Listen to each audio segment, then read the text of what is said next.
गौ हत्या को रोकने के लिए झूठ बोल जाओ, पाप नहीं लगता।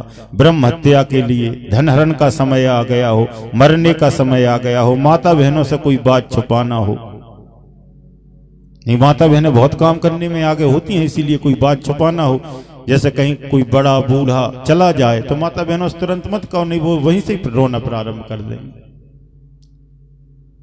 माता बहनें पुरुषों की अपेक्षा बहुत कुछ काम करने में आगे होती हैं, भभूत लेवे में आगे। हमने देखी है जहां भभूत बट रही हो, पहले नंबर उनका। पहचान करने में आगे, एक सीट पर बैठी चली जाए यहां से अशोकनगर तक, पुरुष लोग 50 किलोमीटर तक चले जाएं तो पहचान नहीं करते, लेकिन माता बहनें 3-4 किलोमीटर में, तू तो हमारी जीजी, आज की भाषा हम दीदी। तो पहचान करने में आगे, भभूत लेने में आगे, पंचांग दिखवावे में आगे, गृह बाधा में आगे, उपवास करने में आगे, घर में साफ सफाई रखने में आगे, बात करने में आगे, और लड़बे में पीछे मान लो।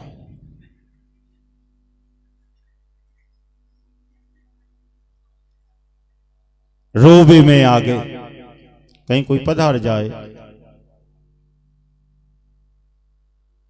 तो 5 मिनट पहले रो रही हो और कोई सियाने ने कह दिया अरे बूढ़े बाबा थे मत रो, तुम तो बदल हो रहा है, जल्दी भोजन करो। 5 मिनट पहले इतनी रो रही थी कि जैसे 2 दिन भोजन न करेंगे, और 5 मिनट बाद 55 सूती मिली। इतना बड़ा सद्गुण पुरुषों में कहां। ठीक इसी प्रकार बलि महाराज से भी शुक्राचार्य जी ने कहा कि स्त्रियों से कोई बात छुपाना हो, ऐसी 8 जगह है या झूठ बोलने से पाप नहीं लगता। तो राजा बलि चरणों में गिर के कहने लगे गुरुजी ये तो मैं नहीं कर सकता, क्षमा करें। संकल्प होने लगा तो शुक्राचार्य जी कमंडल की नली में जाके बैठ गए, जल ही ना निकले, क्या करें। तो उसी समय भगवान ने कुसा में, आसन में से कुसा निकाला और उसमें डाला, उनको एक दृष्टि बनाया कि गुरु को एक दृष्टि होना चाहिए, ऐसा नहीं होना चाहिए कि पैसे वाले को अलग दृष्टि से देखे और गरीब को अलग दृष्टि से। इशारा दिया, आंख वगैरह फोड़ने की चर्चा नहीं, ना हम इन बातों को मानते साहब। भगवान ने कुसा डालकर इशारा किया है कि गुरु को एक दृष्टि होना चाहिए, और एक दृष्टि बनाया। फिर संकल्प हुआ, राजा बलि ने भगवान को प्रणाम किया। भगवान करोड़ों किलोमीटर लंबे हो गए, एक पग में ही भगवान ने ब्रह्मलोक तक नाप दिया। ब्रह्मा जी ने देखा ये भगवान का चरण आ गया, धोकर और गंगा सागर में रख लिया, कमंडल में रख लिया। गंगा मैया प्रकट हो गई। बोले गंगा महारानी की जय हो। दूसरे पग में सब कुछ नाप लिया, तीसरा पग रखने के लिए जगह ना बची, तो भगवान ने गरुड़ जी से कह दिया राजा बलि को बांध कर डाल दो। राजा बलि बंधे पड़े हैं और हाथ जोड़कर भगवान से कह रहे थे प्रभु धन बड़ा होता है कि धन का मालिक बड़ा होता है। भगवान ने कहा धन का जो मालिक होता है वो धन से 1000 गुना बड़ा होता है। अच्छा हाँ, तो महाराज तीसरा चरण मेरी पीठ पर रख दो। और जैसे ही राजा बलि की पीठ पर भगवान ने तीसरा चरण रखा, भगवान भी रो पड़े।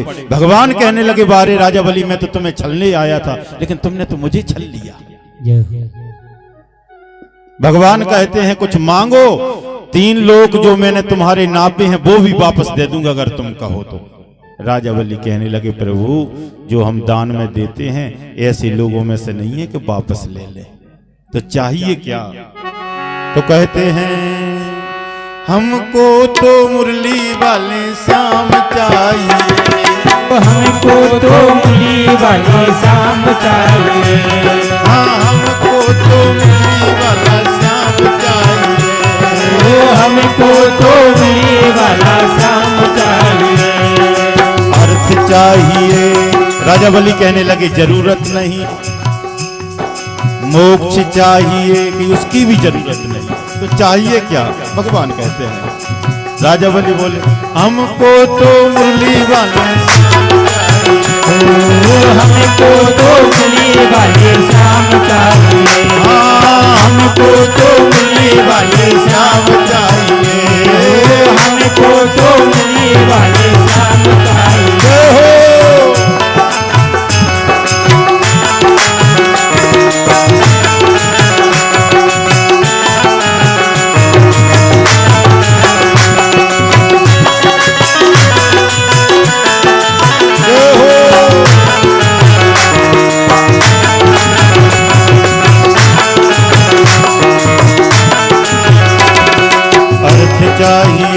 धर्म काम चाहिए, अर्थ चाहिए न धर्म काम चाहिए, हमको तो मिलने वाले सब चाहिए। ओ हमको तो मिलने वाली शाम चाहिए, हमको तो मिलने वाली शाम चाहिए, हाँ हमको तो मिलने वाली शाम चाहिए। भगवान कहने लगे कैसे चाहिए? तो राजा बलि कहने लगे महाराज आपने कह दिया कि सुतल लोक में रहो, तो जिस किला में, जिस मकान में, जिस महल में मैं रहूं, अपने घर में जाऊं तब भी दरवाजे पर आपका दर्शन हो, और जब भी महल में से बाहर निकलूं तब भी आपका दर्शन हो। भगवान कहने लगे बलि इतनी चतुरता तो किसी में है ही नहीं, और अपने घर में आने जाने का कोई समय थोड़ी होता है। कितनी बार अपने घर में जाओगे, कितनी बार बाहर आओगे। इस बात से तो हम आपके मजदूर हो जाएं, हरवाए लग जाएं। राजा बलि कहने लगे प्रभु ये मैंने कब कहा? भगवान रहने लगे फिर वहीं, क्योंकि कह दिया था कि आप जो मांगोगे सो देंगे। और राजा बलि की बुद्धि को देखो कि भगवान को द्वारपाल बना कर रख लिया, और कैसे रख लिया? जाको जाहे दीजिए तभी उबरना होए। इस संपत्ति किसकी है? भगवान की। भगवान के तीनों लोग भगवान को ही देके और भगवान को द्वारपाल बना लिया। अब लक्ष्मी जी ने सोचा कि भगवान लीला करने के लिए गए थे, वापस नहीं आए, क्या करूं? तो लक्ष्मी जी आई तुरंत, और लक्ष्मी जी ने आकर राजा बलि के हाथ में रक्षा सूत्र बांधा, माने राखी, और हाथ जोड़कर कहने लगे राजा बलि के बहन आपने रक्षा सूत्र बांध दिया तो मेरी बहन बन गई। और बहन जब राखी बांधती है तो उनके लिए कुछ दिया जाता है, और तभी से ये रक्षाबंधन का त्योहार प्रारंभ हुआ है कि भगवान को कुछ दिया जाता है। भैया के हाथ में जब राखी बहन बांधती है तो बहन को कुछ दिया जाता है। आप कुछ मांगो। तो लक्ष्मी जी कहने लगी भाई साहब मेरे घर में किसी चीज की कमी नहीं, देना चाहते हो तो आपका द्वारपाल हमें अच्छा लग रहा है उसे दे दो। राजा बलि समझ गए कि लक्ष्मी है, तो एक रूप से भगवान वामन बन के वहीं रह गए, और एक रूप से नारायण बन के लक्ष्मी जी के साथ में चले गए। बोले लक्ष्मी नारायण भगवान की जय। ऐसी कथा है। और आगे 9वें स्कंद में सूर्य वंश और चंद्र वंश का वर्णन है, माने रामायण जी की कथा भी है। सूर्य वंश का बड़ा विस्तार से वर्णन है, चंद्र वंश का विस्तार से वर्णन है। बहुत राजाओं की कथा है, लेकिन अपने राजा तो राम जी हैं और कृष्ण जी हैं, अपन ज्यादा राजा नहीं मान पाएंगे। अपने खास राजा कौन हैं? राम जी। अपने खास राजा कौन है? कृष्ण भगवान। तो थोड़ी उनकी चर्चा और कर लें, क्योंकि पूरे राजाओं का नाम लेंगे तो कथा 7 बजे तक कृष्ण भगवान का अवतार नहीं कर पाएंगे। इसीलिए राम कथा को तो प्रणाम ही कर लेते हैं।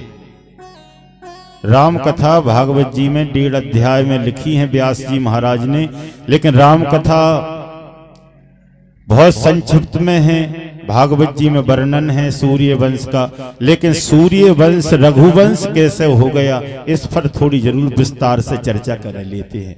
सूर्य वंश था तो सूर्यवंशी रहना था, चंद्र वंश था तो चंद्रवंशी रहना था। यदुवंश कैसे हुआ? सूर्य वंश रघुवंश कैसे हुआ? उसके मूल में है गोमाता। आपने सुना होगा राजा दिलीप स्वर्ग से एक बार आ रहे थे, और जब अपनी अयोध्यापुरी में आए 60 वर्ष की उम्र हो गई, लेकिन कोई पुत्र पुत्री ना हुआ। गुरु जी के पास में गए, गुरु जी पुत्र पुत्री संतान की प्राप्ति नहीं हुई, क्या कारण? गुरु जी कहने लगे कि राजन आप एक बार स्वर्ग से आ रहे थे, इतने अहंकार में आ रहे थे, रास्ते में आपके लिए गौ माता मिली थी, गौ माता को आपने प्रणाम नहीं किया, इसीलिए आपके संतान नहीं हुई। और हमें और आपको कितनी गौ माताएं मिलती हैं, लेकिन प्रणाम करते हैं। खेत में और बछड़ा चला जाए, गैया चली जाए तो ऐसा लठ मार देते हैं, और पीठ में ब्रह्मा विष्णु महेश बैठे हैं, उनके सिर में ही चोट आ जाती है। गौ माता की पीठ में कौन बैठे हैं? ब्रह्मा विष्णु महेश। और पीठ में ही अगर लठ दे दिया तो सिर्फ काहुबारी के पास में पहुंच पाई हो, फसल से मुख ही नहीं लगाया हो, इतने में ये सब दंड। लेकिन अपने पास में इसका प्रमाण है भाई। जिनके खेतों में गौ माता ज्यादा उजाड़ करती हैं, उनके खेतों में फसल ज्यादा निकलती है। आज हमारे वकील साहब रामपुरा से पधारे हैं, उनसे आप पूछ लेना। मेरी ना मानो तो हैदर वालों की खेती पटेल परिवार की सूरेल में है, और जो बिल्कुल उजाड़ में है, सबसे ज्यादा उजाड़, क्योंकि वो हैदर से ज्यादा रखवाली करने के लिए तो सूरेल जा नहीं पाते, सबसे ज्यादा उजाड़ होता है। लेकिन ज्यादा नहीं तो सबके ही बराबर से ज्यादा फसल तो निकलती है उनके खेतों में, सबसे ज्यादा उजाड़। आप किसी भी समय राव ब्रजेंद्र सिंह जी मंत्री जी से मिलने के लिए कभी जाओ, आपका मन हो तो हम आपसे निवेदन कर रहे हैं, सबके खेतों में एक भी बच्चा बच्चिया नहीं, उनके खेत में हर समय 2-4 बच्चा बच्चिया मिलेंगे, लेकिन सबसे ज्यादा फसल निकलती है। ये किसकी कृपा है? गौ माता का खाया हुआ कभी कमी देता ही नहीं खेत में। और कभी कभी ऐसा जरूर हो जाता है, कुछ बच्चा ऐसे होते हैं बछड़ा कि पूरी टगर को छोड़कर अपने में ही उजाड़ करते हैं। वो कारण क्या है? वो अपने ही कोई बुजुर्ग हैं, वो सोचते हैं कि अपने ही खेत खरीद के अपने ही नाती पोतन के नाम कर गए थे, और अपना ही खेत है तो दूसरे के में उजाड़ क्यों करें, चलो अपने ही खेत में तो उजाड़ करो। तो उसका कारण ये भी हो सकता है। लेकिन भैया जिनके घर में, जिनके खेत में गौ माता का थोड़ा बहुत उजाड़ हो जाए तो ज्यादा गुस्सा मत होना, क्योंकि भगवान की कृपा की पात्र, भगवान भी जिनके कृपा के पात्र हैं, ऐसी है गौ माता। अरे जिनके गोबर की पूजा हो जाए, और किसी की गोबर की पूजा हुई हो तो आपको चाहे पता हो भैया, हमें तो पता नहीं। जिसके गोबर की पूजा हो जाए उससे बड़ा किसको माने। और जब गौ माता नहीं होंगी तो फिर, जब गाय नहीं होंगी गोपाल कहाँ होंगे, जब गाय नहीं होंगी गोपाल कहाँ होंगे, जब गाय नहीं होंगी गोपाल कहाँ, जब गाय नहीं होगी गोपाल कहाँ होंगे, जब गाय नहीं होगी गोपाल कहाँ होंगे, जब गाय नहीं होगी गोपाल कहाँ होंगे, गोपाल नहीं होंगे, गोपाल नहीं होंगे तो हम कहाँ होंगे, गोपाल नहीं होंगे तो हम कहाँ होंगे।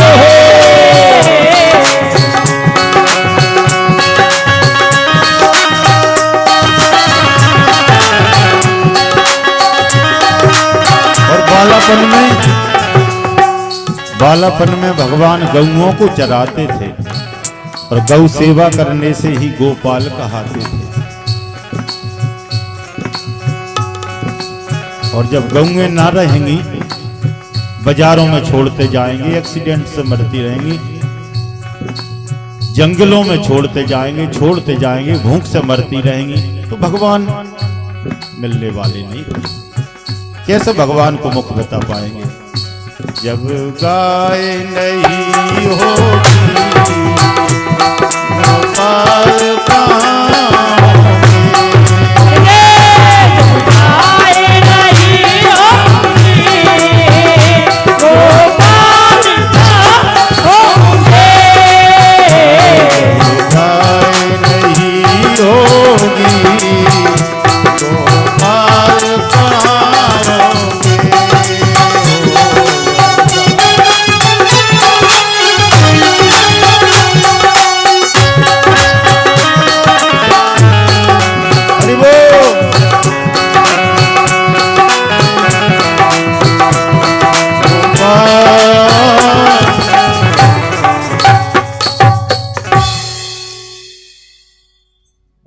तो गुरु वशिष्ठ जी कहने लगे, राजन आपने गाय को प्रणाम नहीं किया इसीलिए पुत्र नहीं हुआ। चलो नंदिनी गाय की सेवा 1 वर्ष तक करो, तुम्हारे यहाँ संतान हो जाएगी। राजा ने 1 वर्ष तक सेवा करी और सेवा करने के बाद में भगवान परीक्षा लेने के लिए आए शेर बनकर। तो राजा ने अपना शरीर सौंप दिया कि गाय को छोड़ दो, मुझे पालो।